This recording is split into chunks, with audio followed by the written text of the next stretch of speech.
de Jésus, par exemple, dès la création, etc., etc. Voilà.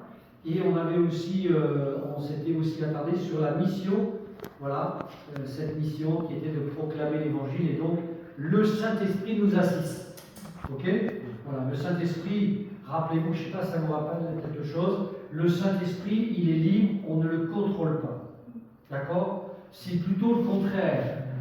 C'est lui qui doit nous diriger, car il est souverain. Voilà, quand on avait terminé, quand et comment respecter le Saint-Esprit. Les notes sont à votre disposition, il n'y a pas de souci, et s'il n'y en a pas assez, on peut vous les fournir. Voilà, donc ce soir, on va parler du Saint-Esprit à nouveau. Voilà, après avoir vu donc les points qu'on avait déjà vus. Que pourrions-nous dire encore concernant le Saint-Esprit? Alors, on va voir les rôles principaux du Saint-Esprit. Ok? Donc, on va le lire dans Jean, chapitre 16. Jean 16, 13 à 15. Jean 16, 13 à 15.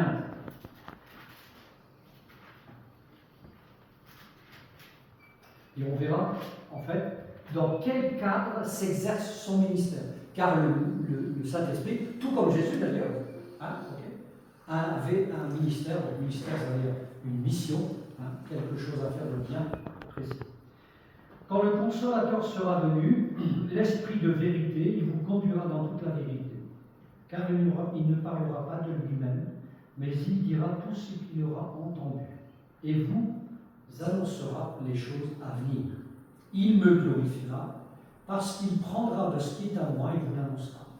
Tout ce que le Père a est à moi, c'est pourquoi j'ai dit qu'il prend de ce qui est à moi et vous l'annoncera. Donc on va s'arrêter ensemble sur quelques points. Donc le premier rôle qu'on voit dit, on va dire dans ce texte, c'est le rôle de consolateur. Le rôle de consolateur. Et c'est important de s'attarder sur ce point-là, sur le rôle de consolateur.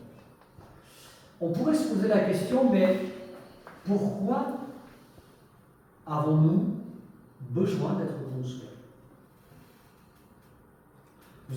Si vous apprenez une mauvaise nouvelle, si vous passez par le deuil, on a besoin d'être consolé. Et c'est plus que ça. Le rôle de consolateur en ce qui concerne le Saint-Esprit, eh bien, il est beaucoup plus important que cela. D'accord? Je voudrais lire avec vous Tite 3,5,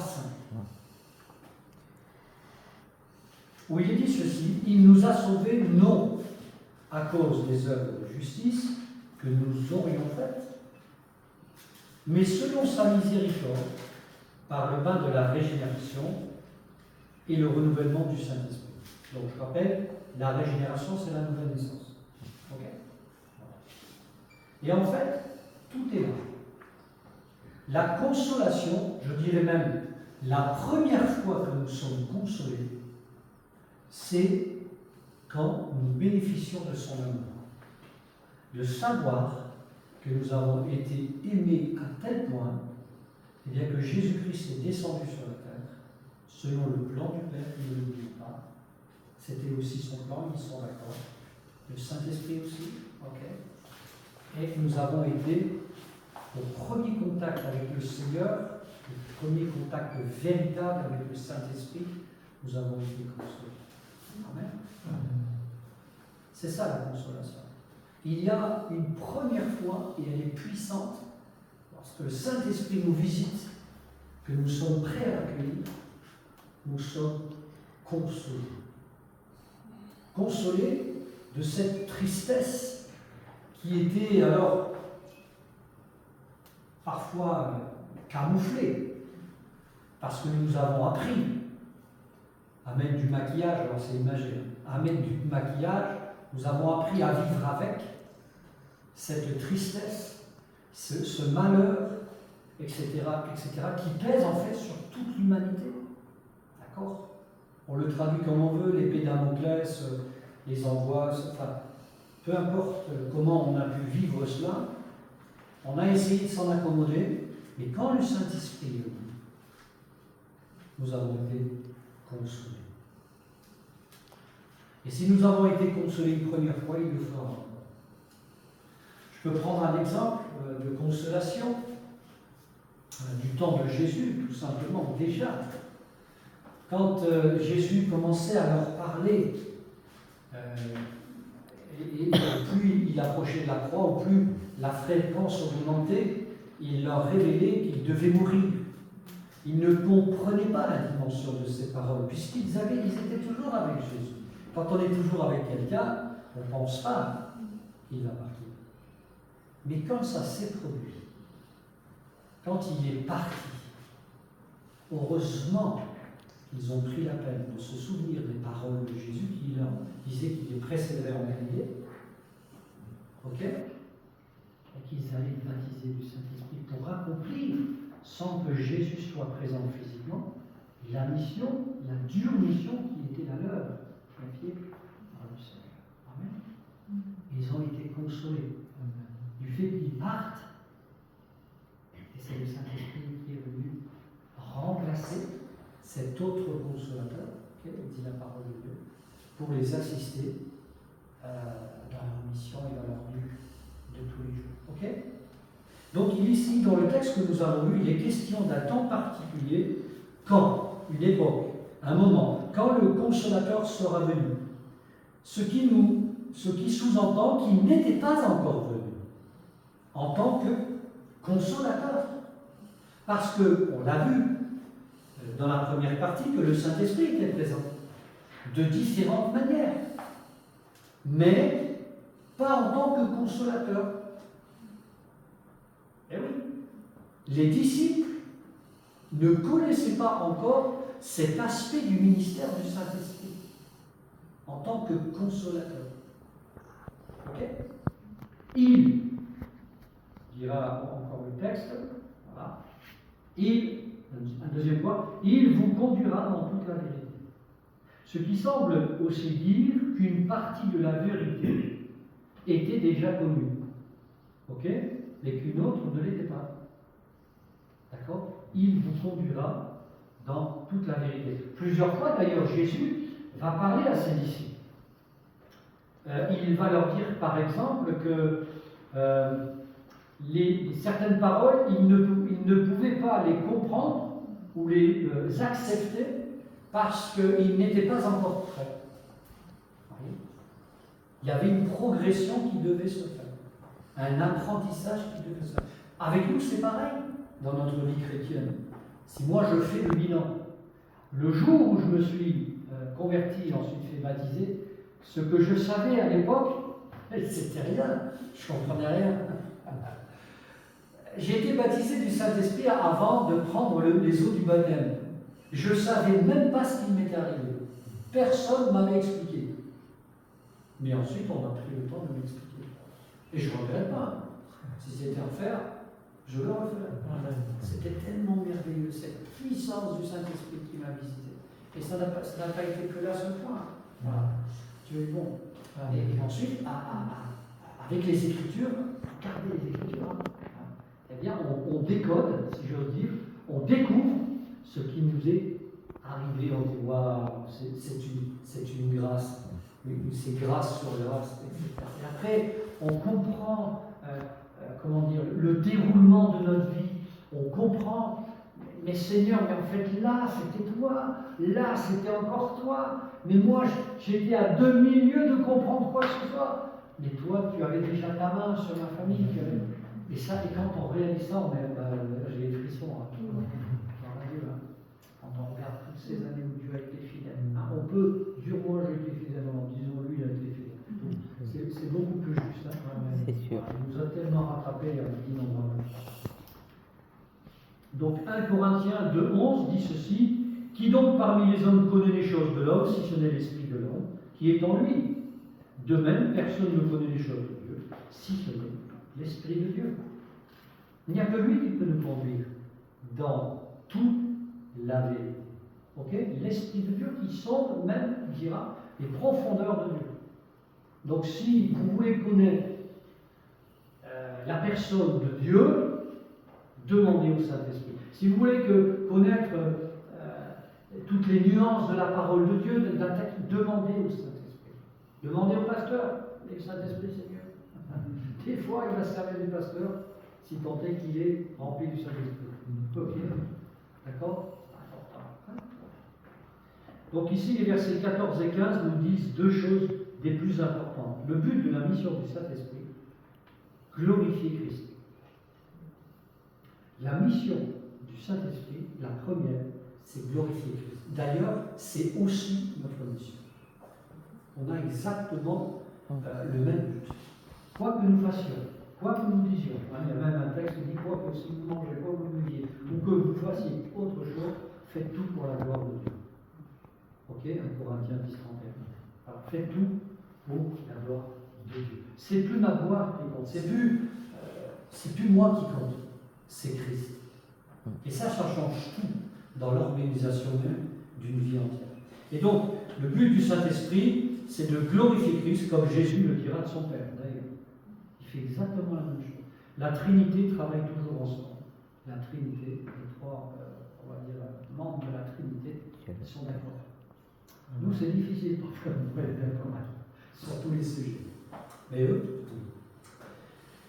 maintenant, après avoir vu, on va dire, les rôles principaux du Saint-Esprit, on va voir des rôles spécifiques, c'est-à-dire que ce sont des rôles qui lui sont propres. C'est le deuxième point, le rôle spécifique du Saint-Esprit. Le Saint-Esprit, donc, a un rôle de révélation. Le Saint-Esprit a un rôle donc, de révélation pour nous conduire dans toute la vérité. Le Saint-Esprit fait une action que nous ne pourrons pas faire nous-mêmes, qui est décrite dans un texte de la parole de Dieu. C'est dans 1 Corinthiens chapitre 2, versets 9 à 10. 1 Corinthiens 2, 9 à 10.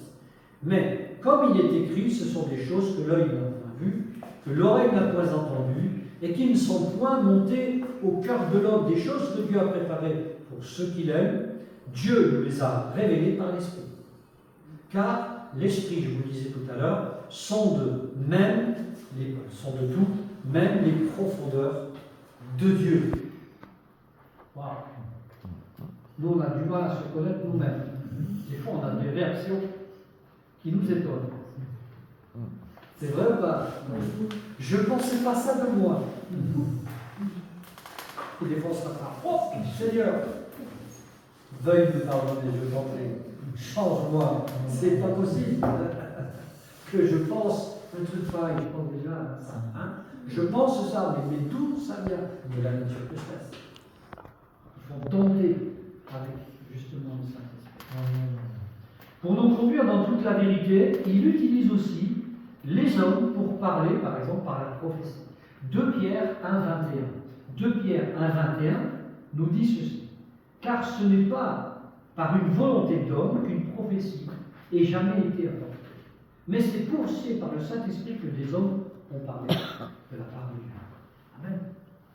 Gloire à Dieu. C'est une grâce de pouvoir parler de sa part, si nous apportons une parole de Dieu par la prophétie. C'est aussi une sacrée responsabilité de parler de la part de Dieu. Il faut vraiment que celui qui a reçu ce don, déjà sache et se souvienne que c'est pour l'utilité commune. Hein, d'accord? Et donc il faut que ça édifie. Ce n'est pas une parole tonitruante, vous savez, qui va fracasser tous les rochers. C'est pas ça. Ça, c'était bon pour les petits commandements, un peu comme on le voit hein, dans les films là. Ok. Mais quand c'est une prophétie, voilà, ça doit être édifiant. Édifiant. Ça doit construire l'Église. C'est ça la prophétie. Et celui qui apporte la prophétie doit rester humble. Parce que tous ceux qui apportent la prophétie, ils ont peur. Hein. Et des fois, ils ne parlent pas parce qu'ils ont encore plus peur. Voilà, mais que Dieu fasse qu'il y ait des prophéties dans l'Église, hein, des prophéties authentiques. Le Saint-Esprit, après avoir vu son rôle de révélation, il a un rôle de qualification. Vous voyez que c'est bien spécifique. Acte 1, verset 8. Acte 1, 8 nous dit, mais vous recevrez une puissance. C'est pas n'importe laquelle. C'est la puissance qui vient du Saint-Esprit. Le Saint-Esprit, donc il est bien dit, la personne, le Saint-Esprit survenant sur vous, et, conséquence, vous serez mes témoins à Jérusalem, dans toute la Judée, dans la Samarie, jusqu'aux extrémités de la terre. Alors on pourrait dire, oui, bon, voilà, on est des témoins, on parle. On peut être témoin de multiples manières. D'accord? Être témoin, c'est, selon 1 Corinthiens 12, ok, on va voir ça, c'est important, 1 Corinthiens 12, 4, 11, et là on parle de la diversité des dons que le Saint-Esprit distribue. Ce texte, on le connaît, mais il est bon d'y revenir, puisqu'on parle du ministère du Saint-Esprit spécifique de qualification. Il y a diversité de dons, mais le même esprit. Diversité de ministères, mais le même esprit. Diversité d'opérations, mais le même Dieu qui opère tout en tous. Or, à chacun, la manifestation de l'esprit est donnée pour l'utilité commune. Je le disais tout à l'heure, c'est important. En effet, à l'un est donné par l'esprit une parole de sagesse, à un autre une parole de connaissance, selon le même esprit. À un autre la foi, par le même esprit. À un autre le don des guérisons, par le même esprit. À un autre le don d'opérer des miracles. À un autre la prophétie. À un autre le discernement des esprits. À un autre la diversité des langues. À un autre l'interprétation de langues. Un seul et même esprit opère toutes ces choses, les distribuant à chacun en particulier comme il veut. Il n'y a pas quelqu'un qui va arriver un dimanche matin en disant « Tiens, moi, j'ai ça. » S'il vous dit ça, méfiez-vous. Les distribuant comme il le veut, le Saint-Esprit. D'accord? S'il y en a un qui a un don et qui se dispute avec l'autre parce qu'il n'est pas d'accord avec son don, il y a un problème, ce n'est pas le même esprit. Il y a une coordination que seul le Saint-Esprit est capable de faire. Amen. Amen. Vous savez, c'est pas pour rien des fois, quand on fait, il y a le chant là, et il y a le prédicateur, alors c'est pas que ça, mais quand les chants sont inspirés, et que ça va dans la pensée biblique qu'on va entendre, il y a une préparation du cœur. Vous voyez? C'est le Saint-Esprit qui fait ça. Peut-être une sœur là, a une pensée, et ça va vraiment dans le global de la matinée que l'on peut vivre, ou dans la soirée, peu importe. Il y a que le Saint-Esprit qui est capable de faire ça. D'accord? Voilà. C'est lui chef d'orchestre, c'est pas le pasteur. Hein. Désolé, hein, c'est pas le prédicateur. C'est lui chef d'orchestre. Mais il travaille avec nous, il nous fait grâce. Amen. Amen. Le Saint-Esprit, il accorde donc des qualifications, mais ordonnées, de manière ordonnée. 1 Corinthiens chapitre 12. 1 Corinthiens 12, 28 à 30. Ouais, ces textes sont importants. Et Dieu a établi, premièrement, tes apôtres. Attention, ça ne veut pas dire que c'est eux les chefs. C'est pas ça que ça veut dire. C'est eux qui viennent premièrement. Déjà dans l'histoire de la mise en place de l'Église, déjà. Deuxièmement, les prophètes. Troisièmement, les docteurs. Et ensuite, ceux qui ont le don des miracles. Voilà. Puis ceux qui ont les dons de guérir, de secourir, de gouverner, de parler des langues. Voilà. Tous sont-ils apôtres, tous sont-ils prophètes, tous sont-ils docteurs, tous ont-ils le don des miracles, tous ont-ils le don des guérisons, tous partis en langue, tous interprétés, etc. Ça, c'est pour vous dire qu'il y a un ordre. Si on fait tous la même chose, ça va être la cacophonie.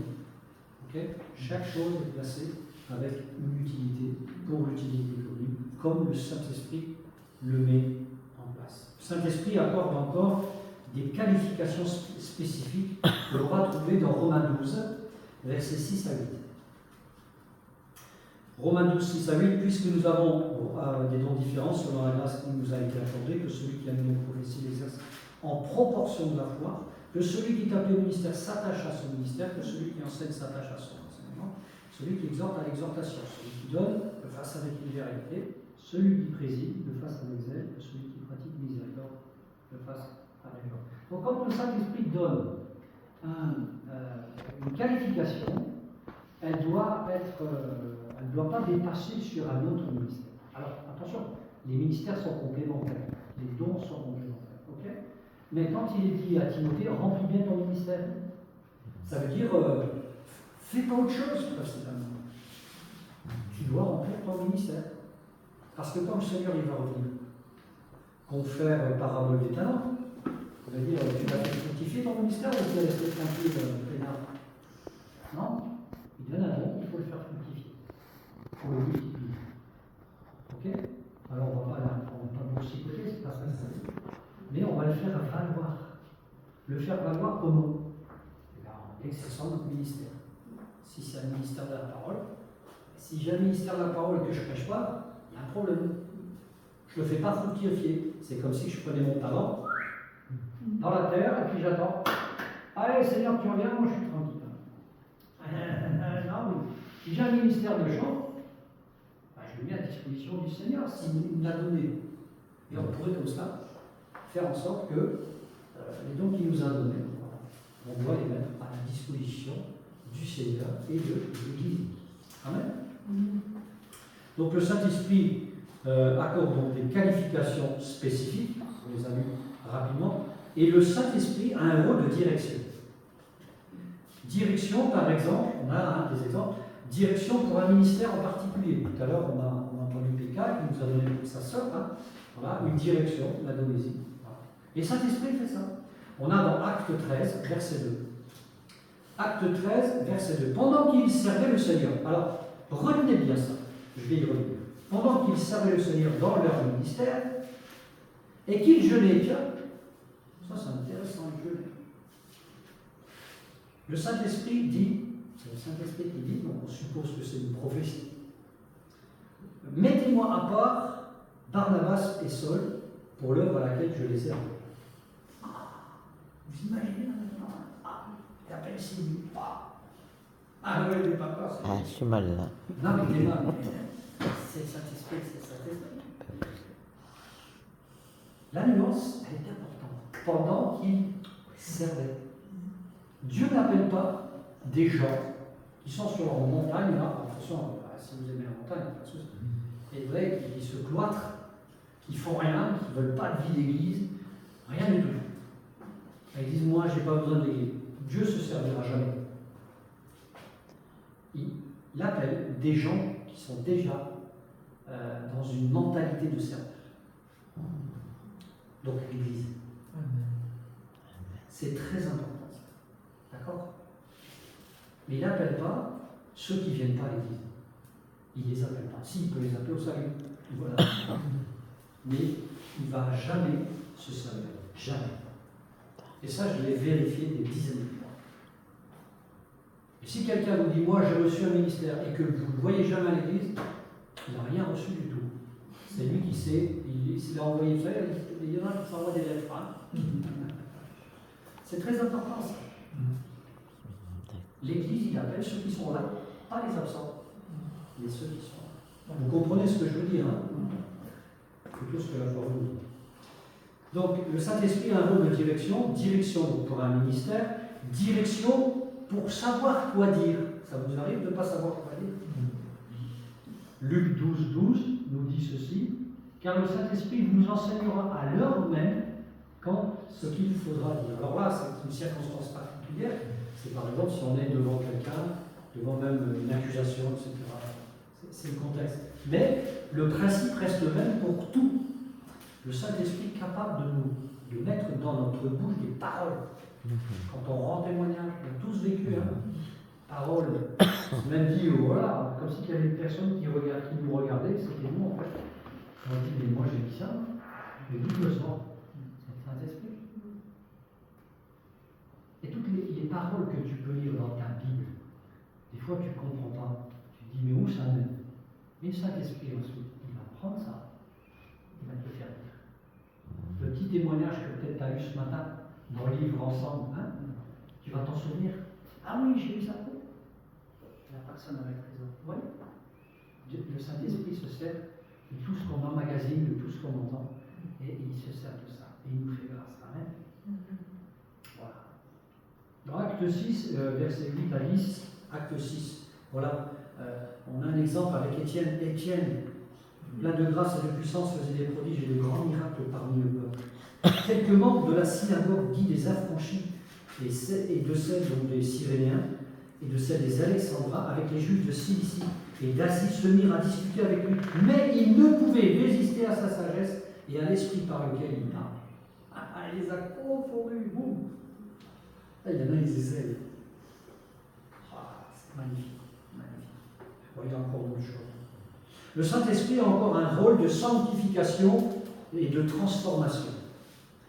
Donc le Saint-Esprit, j'ai beaucoup insisté là-dessus, on insiste beaucoup là-dessus, sur les cours bibliques que l'on peut faire ici ou là. Le Saint-Esprit donc nous met à part. La sanctification, c'est nous mettre à part. Hein, 2 Thessaloniciens 2,13 nous dit: pour nous, frères bien-aimés du Seigneur, nous devons à votre sujet rendre continuellement grâce à Dieu, parce que Dieu vous a choisi. C'est mis à part dès le commencement pour le salut, par la sanctification de l'Esprit et par la foi en la vérité. Sanctification, ça veut dire mise à part. Il nous a mis à part. Première fois, quand il nous a accordé le salut, nous y avons cru, parce que nous avons cru la parole de Dieu, il nous a pris et il nous a mis hors du monde. Ok? Et donc le Saint-Esprit nous purifie. Ok? Nous purifie. Alors je ne vais pas donner des textes, il y a aussi des textes dans l'Apocalypse. Si vous avez les notes, vous les aurez tous, on n'aura pas le temps de les lire. Donc, nous purifier et donc nous transformer.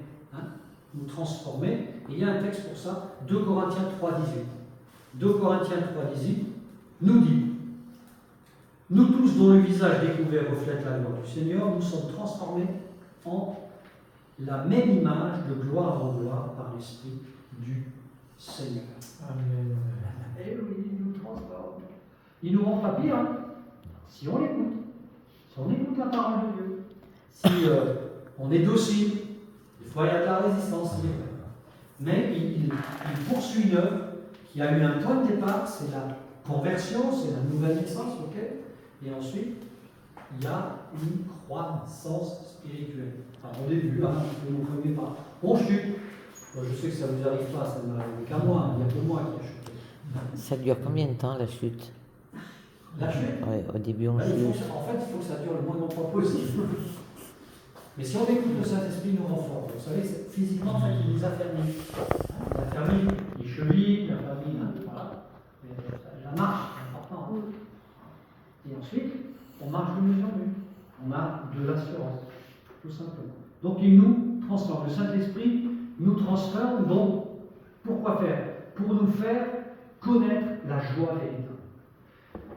Le Saint-Esprit ne nous conduit pas dans une, je vais le dire comme ça, dans une vie austère. D'accord? Ça, c'est une certaine religion qui nous a plaqué cette image-là. Un chrétien, il n'est pas austère. Un chrétien, il n'est pas triste. Il peut être triste, puisqu'on pleure avec ceux qui pleurent, mais on se réjouit avec ceux qui se réjouissent, etc. Mais ce n'est pas une vie d'austérité. Ce n'est pas parce que qu'on va être austère qu'on va atteindre je ne sais pas quoi. C'est la joie qu'il veut nous donner. Amen. La joie véritable. Eh oui, acte 13, 52. Acte 13, 52. Tandis que les disciples étaient remplis de joie et du Saint-Esprit. Amen. Dans un moment comme ça, on peut être rempli de. Moi, je suis rempli de joie. Voilà. Je suis rempli de joie. Où que je me trouve, je veux réaliser que le Seigneur est avec moi. Amen. Il n'y a pas de plus belle joie. Amen. Paul rend témoignage de chrétiens qui connaissaient cette joie. Ce sera mon avant-dernier texte. 1 Thessaloniciens 1,6. Il dira ceci: et vous-même, vous avez été mes imitateurs et ceux du Seigneur, en recevant la parole au milieu de beaucoup d'afflictions, au milieu de beaucoup d'afflictions, avec la joie du Saint-Esprit. Il n'y a pas un paradoxe? On peut être dans l'affliction et dans la joie? Ben oui. Paul le dira, qu'il était capable d'être dans la prison. Il était content pour le persécuter. Il savait pourquoi. Extraordinaire ça. Si cette joie, pour un temps, peut être absente parfois, par l'épreuve, etc., alors nous pouvons prier comme ceci, ce sera mon dernier texte que je vous partage. Éphésiens 3,16. Afin qu'il vous donne, selon la richesse de sa gloire, d'être puissamment fortifié par son esprit dans l'homme intérieur. Amen.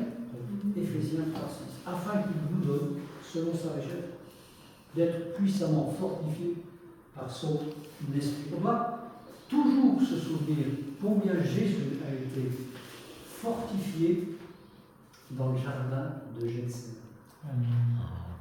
Le jardin de Gethsémane, vous savez ce que ça veut dire Gethsémane? Pressoir à huile. Jésus a été pressé de toutes parts.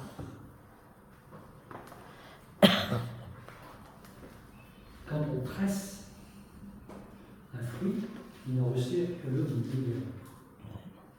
Et pour Jésus, c'est l'image de l'huile, cette huile pure qui était présente, vous savez, dans le tabernacle ou dans le temple. Cette huile qui devait être pure, elle ne pouvait surtout pas être vendue pour quoi que ce soit. Elle devait être confectionnée selon quelque chose de bien précis, d'accord, pour l'usage unique du culte. Et on a cette image-là, l'image du pressoir, qui veut dire Gethsémane. Amen. Et si Jésus a été fortifié, nous le serons aussi. Nous le serons aussi. Amen. Est-ce qu'on peut prier ensemble, très simplement pour terminer ce moment, et demander que une onction renouvelée en nous.